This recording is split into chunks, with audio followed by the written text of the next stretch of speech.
ആ ആ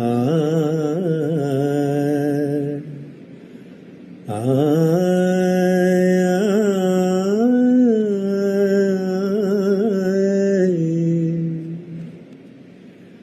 മധുരം ജീവാമൃതബിന്ദു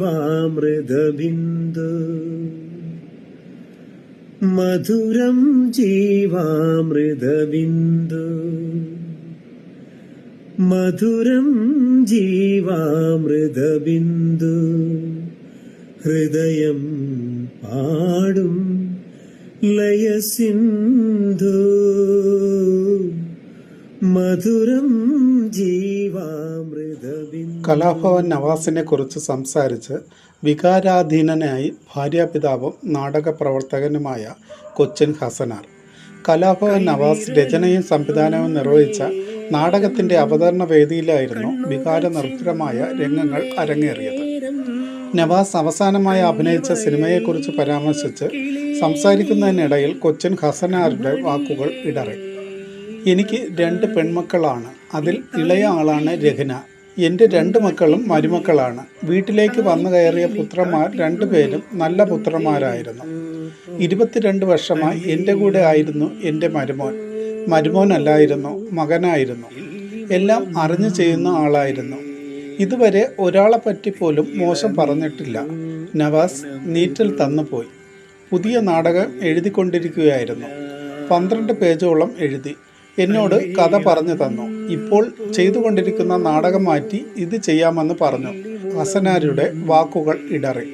കലാഭവൻ നവാസ് രചനയും സംവിധാനവും നിർവഹിച്ച ഇന്ന് എന്ന നാടകം കാണാൻ കുടുംബങ്ങൾക്ക് പുറമെ അടുത്ത സുഹൃത്തുക്കളും എത്തിയിരുന്നു. നവാസിന്റെ സുഹൃത്തുക്കളെയും സഹപ്രവർത്തകരെയും കാണുമ്പോൾ സ്നേഹവും സന്തോഷവുമാണ് തോന്നുന്നതെന്ന് ഹസനാർ പറഞ്ഞു. അകാലത്തിൽ വിട പറഞ്ഞ നവാസ് അവസാനമായി അഭിനയിച്ച പ്രകമ്പന എന്ന സിനിമയെക്കുറിച്ചും ഹസനാർ വാചാലനായി. എൻ്റെ മകൻ എന്ന് പരാമർശിച്ചുകൊണ്ടായിരുന്നു അദ്ദേഹം കലാഭവൻ നവാസിനെ കുറിച്ച് സംസാരിച്ചത്. എൻ്റെ മകൻ അവസാനമായി അഭിനയിച്ച സിനിമ പ്രകമ്പനം റിലീസാവുകയാണ്. എല്ലാവരും കാണണം. തിയേറ്ററിൽ പോയി തന്നെ കാണണം, കൊച്ചിൻ ഹസനാർ പറഞ്ഞു. ഇനിയൊരു സിനിമയിൽ അദ്ദേഹത്തെ കാണാൻ കഴിയില്ലല്ലോ എന്നൊരു ദുഃഖവും ഹസനാർ പങ്കുവച്ചു. നവാസിന്റെ അപ്രതീക്ഷിത വിടവാങ്ങലിന്റെ ആഘാതത്തിലാണ് കുടുംബം. 2025 ഓഗസ്റ്റ് 1 ചോറ്റാനിക്കരയിലെ ഹോട്ടൽ മുറിയിൽ നവാസിനെ മരിച്ച നിലയിൽ കണ്ടെത്തിയത്. ആ വേദനയിൽ നിന്നും കുടുംബം ഇപ്പോഴും മുക്തമായിട്ടില്ല. അല്ലീളം പോ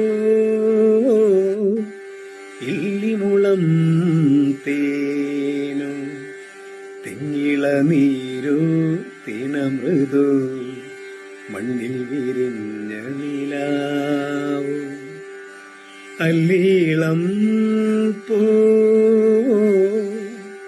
ഇല്ലിമുളം തേനു ഇല്ലിമുളം